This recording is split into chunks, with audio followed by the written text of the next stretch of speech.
right, so we're actually doing something right now with Bianca Belair and Sasha Banks. Oh, I like this. So Bianca Belair cussed this promo earlier about why she didn't retaliate against Sasha Banks, and she basically says, "Look, I'm bigger, I'm stronger, I'm faster. If I put my hands on Sasha Banks, she won't make it to WrestleMania. I got her at WrestleMania. I'm gonna show it to her then." And and then she said, like, "Look, I'm really gonna do some bad stuff to Natalya." And I felt so bad for Natalya. Felt so bad for the top 20. I felt so bad for her because I knew I was like, something bad gonna happen to Natalya tonight. Anyway, I like the promo from Bianca Belair. She speaks very well, and I know you probably shouldn't say that about black people because they get offended by everything. They get offended by compliments. Like, you speak so well. It's like, because I'm black. It's like, no, nigga, you just speak clearly. Like, like, come on, like, relax. But she does. She speaks very well, and she's a good personality. She's a good baby face. Like, I'm surprised at how good a baby face she is. Like, I was one of the people who are saying that Bianca Belair could be a star in 2018 when she was still kind of tripping over her own feet. So, everybody was like, she sucks. And I'm just kind of like, gotta give it time. Like, she gotta find herself. I mean, you can't just be like, I seen this person once, they suck, and then that's it. It's like, no, that's not how the wrestling works. It's not how anything works. Somebody's bad today, they're good tomorrow. If you saw Ric Flair in like 1970 something, you probably would have said, he sucks. Why does everybody so care about this guy? It's like, yeah, give him time. Like, when you watch Marty Lundy matches, you'd be like, who the fuck is that guy? This guy sucks. It's like, well, yeah, I mean, he's pretty new in the business. Then you watch Arn Anderson, and you're like, oh, that guy's fucking awesome. It's like, yeah, that's fucking Marty Lundy. So, but you gotta give it time. I thought she would be a top heel. I didn't know she would be a top babyface. I like Bianca Belair as a babyface. She's very likable. She's confident but not arrogant, and I think that I like the line that she dances there, where the EST is easy to be very arrogant, but the way you temper it a little bit by saying, look, I just deliver. It's not just I'm running off at the mouth. I'm actually willing to put the meat behind it, and it's very interesting. I really enjoy Bianca Belair, like, talking and cutting promos and stuff when she has something to say. I dread the days where she's just going to be out there skipping and smiling and not saying nothing. That's going to fucking suck. And it's coming because they do it to everybody. They're going to have these, Bianca Belair out there cutting jokes. She could be doing stand-up comedy shit and it's going to look bad. That's what they did to Drew McIntyre. They did it to Seth Rollins too. They could be out there and it's going to be bad. I don't look forward to that. I don't look forward to that at all. Anyway, Bianca Belair has a pretty good match with Natalya. Natalya should have a good match with Bianca Belair because Natalya is a veteran. Okay. So Sasha Banks was being very annoying on commentary, talking about calling herself a Hall of Famer. But they actually got to flesh out the storyline a little bit. And what particularly I found interesting was that, the story that, Cole suggesting that Sasha Banks was worried about her spot. And I said to myself, that was your story right there. That was your story right there. You could have started that story in February. You could have started that story really in January, right? That could have been your story right off the bat. And you didn't need to do that much. All you need to do is tweak some things. You say, oh yeah, well, there's this Make-A-Wish thing. And Sasha Banks is like, obviously I'm going to go do it. They're like, oh no, they asked for Bianca Belair. They're like, oh yeah, we like to do a virtual meet and greet. And Sasha Banks is like, I have like a lot of those. And they're like, no, most of these are for Bianca. Kind of just make it seem like she's becoming like this huge big deal. And then you start seeing Sasha like, Bianca, why does anybody want to talk to her? She ain't never did nothing. Like that kind of attitude. You could have told that story over several weeks and then still built the heat. And like, that's your story. That's your story right there. You had the fucking story right there. That's right there. You assholes. That was your heat right there. People didn't like you think that small things can't build up, but that's I always tell people this, and I say this. I used to tell this to the kids when I used to work with them. When they say, like, man, it's not that big of a deal. I'll be like, you ever heard of an avalanche? They'd be like, yeah. I'd be like, what is an avalanche? They'd be like, oh, so it's a ton of snow falling down. I would say, like, how did that accumulate? A avalanche ain't nothing but little bitty snowflakes.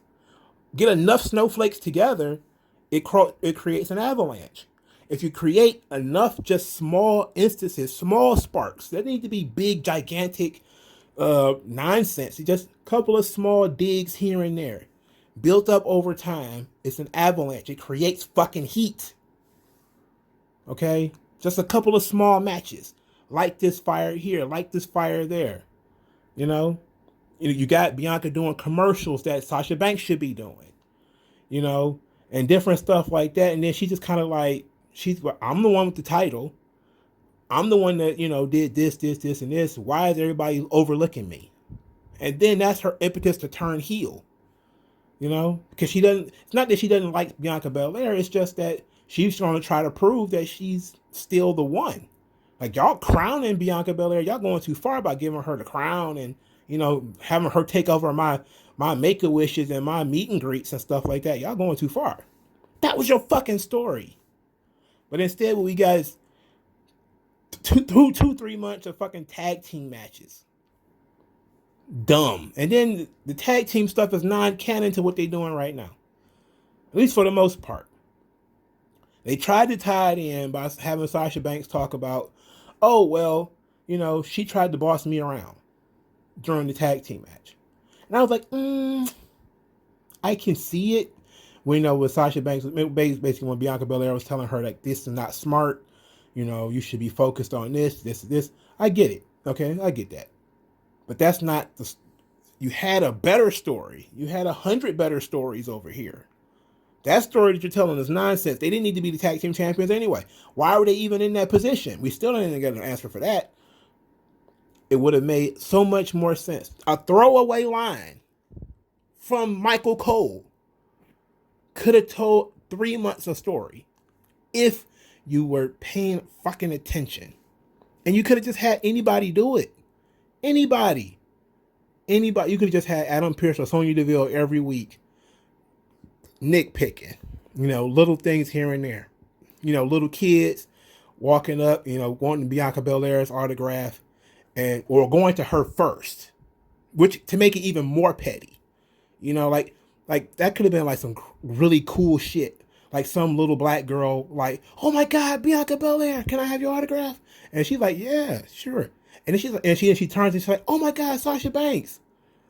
And she could be like, well, I was standing here the whole time. Like stuff like that. People would have dug it. And it would have been, it's easy for people to understand. That should be the point of when you're writing anything. When you're putting anything on the television, the television, when you put it on there, the point should be to reach as many people as possible. Too many people don't understand what the fuck you're doing with Reginald and Nia Jax and Shayna Baszler, and they don't understand why these people are not involved anymore. Like, the invisible wall again. Zoop, zoop. It's WrestleMania season, and we're really about to start building now, so therefore, these people have to be out of the way. It's like, that's dumb. Shouldn't have been involved in the first place. They didn't need to wrestle a match against each other. They didn't need to cut promos against each other. They didn't do nothing. Just show me that Sasha Banks is jealous of Bianca Belair. Just the attention that she's getting. Not even that it's true. Just that she's getting a lot more attention. That she's the new girl on the block. She's getting a lot of attention. And Sasha Banks could be like, nope, that's mine. And that's it.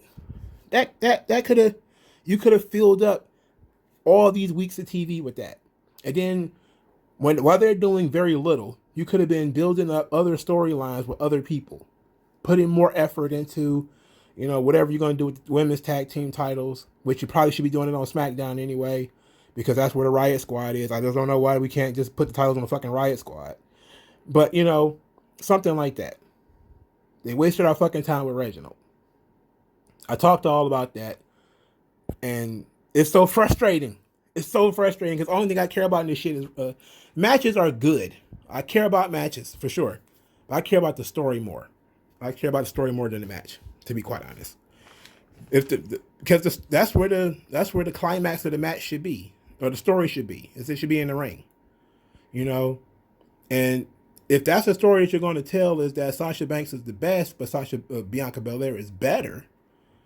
What better way for you to finish that story than in the ring? You know, even though it's probably going to be Sasha Banks calling the match.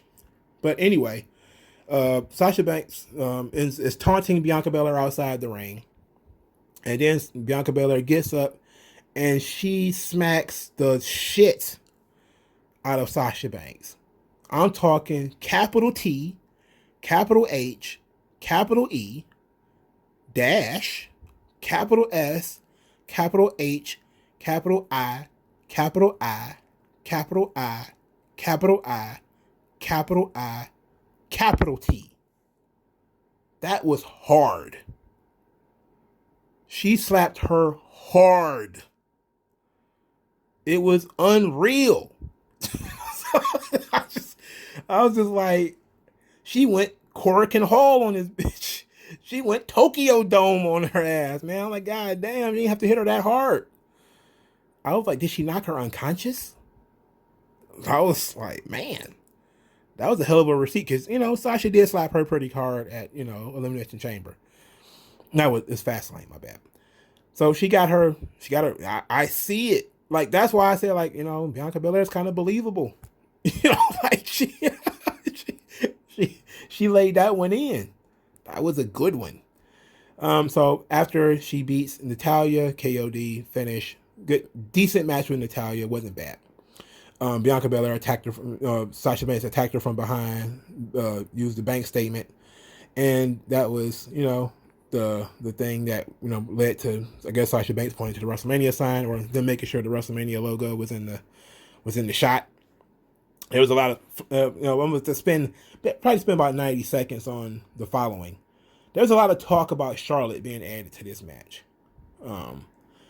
And I could see Sasha Banks going home if that's what's going to happen.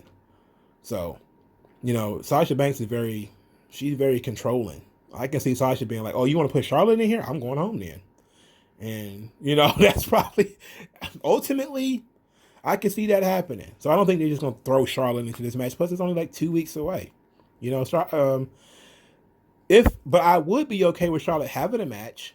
You know, I just think that you need to find somebody else for her to work with. You know, I think that, was Charlotte the babyface when she left? Or I think she was. Just do an interpromotional match with Carmella. Carmella's not doing anything. Do an interpromotional match with somebody else. You know, she still got some, you know, unfinished business with Liv Morgan. Even though I'm pretty sure that's not a WrestleMania match. But you know, Bayley is another one you could have worked with. You know, but she's not doing anything. She's probably gonna host something or do some silly skit at WrestleMania.